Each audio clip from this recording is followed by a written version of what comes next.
This is semi-pathetic, I guess. I mean, it's not pathetic. If it's pathetic, it's all pathetic because it's real.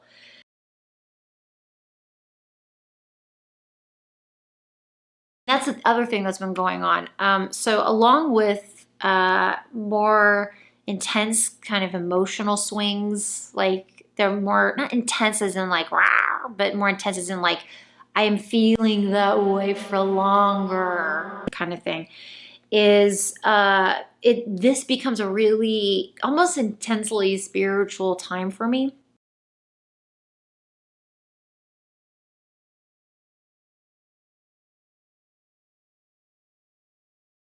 I've never chosen this. I can't ever say that it's been something I wanted to happen, but I have noticed this over the past few years that every fall going into the winter, I become deeply spiritual again. And to be honest, that's totally awesome. It's totally fine. I think it's a wonderful time for introspection and uh, coming in and hibernating, you know. So that's really been good. That I really, really appreciate. And so the thing about it is that, and the probably the hardest part about it, I think for me is, um, it's a time when I have noticed by patterns of people, like myself and other people, and become more of a homebody, more so than usual. I have a great excuse, the weather, except that as you can see right now, the weather is not always the best excuse. So unfortunately, it's not a guaranteed home run on that one. um, the but the thing that I've noticed in that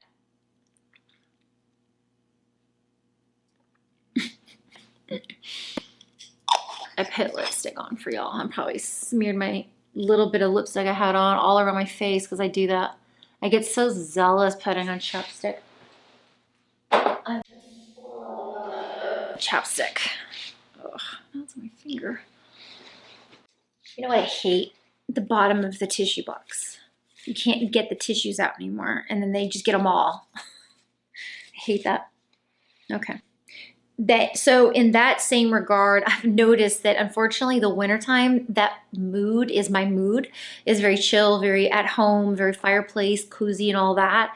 And that's the one time of year that I actually want to do stuff with people. And what I've noticed, at least with the people that I've known up until now, or maybe just society has changed so drastically in the past 20 years, but people just don't want to do anything. Like, I can't get people who would be like, yeah, like rock and roll, you know, all year long, all summer long, all spring. And it comes winter and all of a sudden they're all of a sudden like immobile, you know?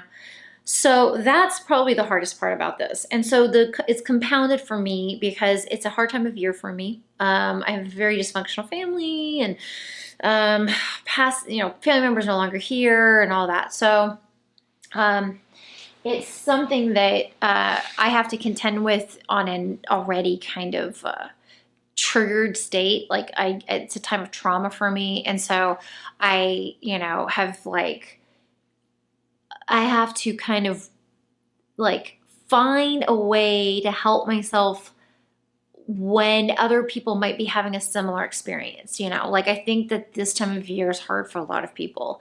I have had a lot of friends, like most of my friends were people that all would have rather be with each other than where their family was at that point. So I miss that. Like I really, really do. Unfortunately, a lot of very broken people have very bad habits.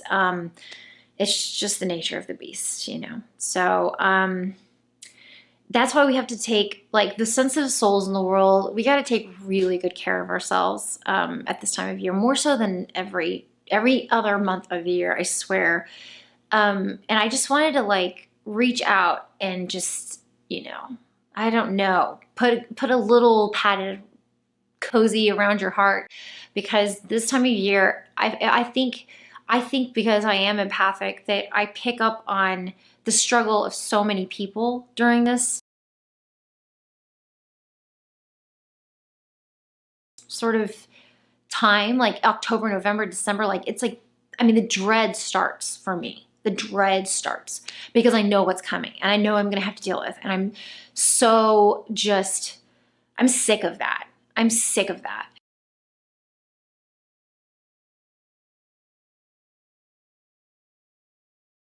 And I'm so glad, I guess, because I talk about my rage and my anger being a very unfortunate thing, but I'll tell you, there is some power in that too. Because I'm sick of feeling like I am the weirdo, you know what I'm saying? Because there are people in my life who have very functioningly normalized lives in whatever way, even if it's somewhat dysfunctional. They figured something out for themselves.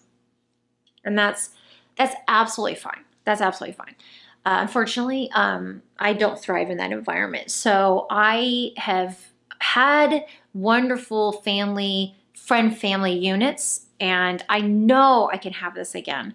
So because I've just been doing so much repair on myself for so many years now, I had to, and I mean, it's good. It's really good. But I've had to distance myself from a lot of people. In fact, everyone. I had to because it was just too much for me to deal with. I couldn't deal with anybody. And I still have a very hard time just kind of dealing with people. Like, I pick up on so much information. And it's very overwhelming. It's very exhausting. And this is the kind of unfortunate side effect of being around a toxic family. I learned years ago what manipulations were being put on me.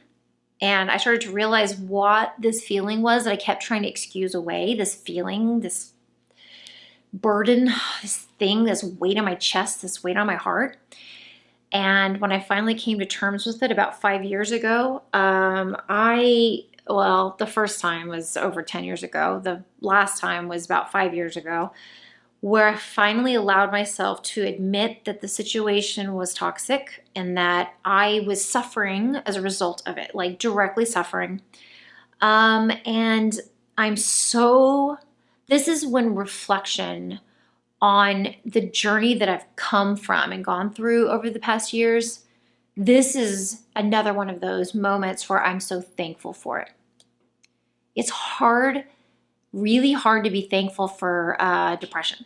You know, I don't see anybody praising it.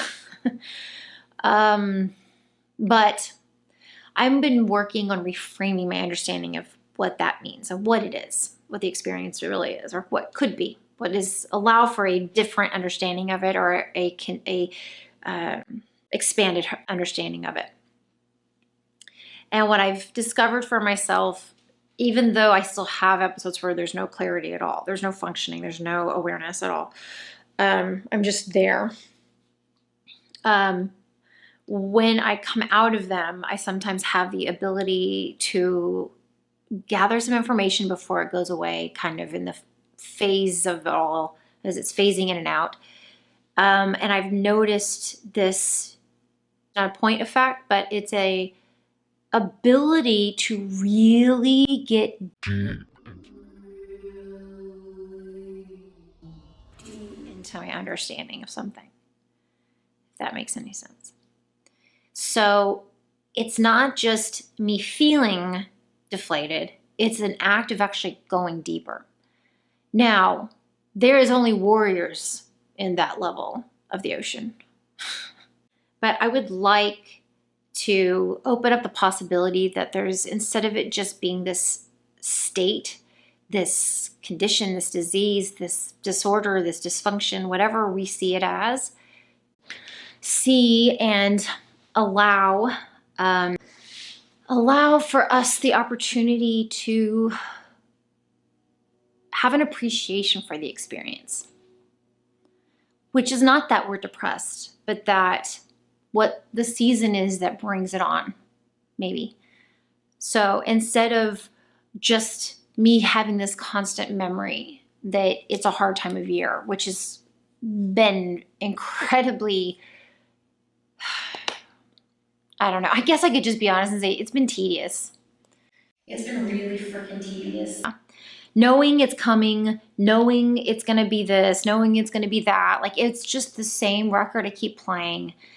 And it's just, I'm like, there's a point at which, you know, you just kind of make up your mind. Are you just going to keep playing this record? And that's what I've decided. I'm like, you know what? It is what it is. Okay. These are facts of my life. I can never change them. I can never, ever go back. And that's part of the whole child, like you've got to like die kind of a thing. You know, you got to like let that part of yourself fade away or something. So it's not that the child in me goes, but the child that wants mommy back and wants daddy and wants life and wants family and wants all these things can't have it ever again. So I'm having to very much accept that from my inside out. And that has involved, though, this is the clincher. This is the hardest part about it. I burned my tongue when I tasted the barbecue sauce, buffalo sauce. I was heating it up and burned the bejesus out of myself. It hurt so bad. My tongue feels fuzzy. So the hardest part about this, getting that space, literally getting that room for me to be able to grow into, to appreciate the experience that I was having instead of feeling tormented and tortured by it, has involved. And when it's working, it's fantastic.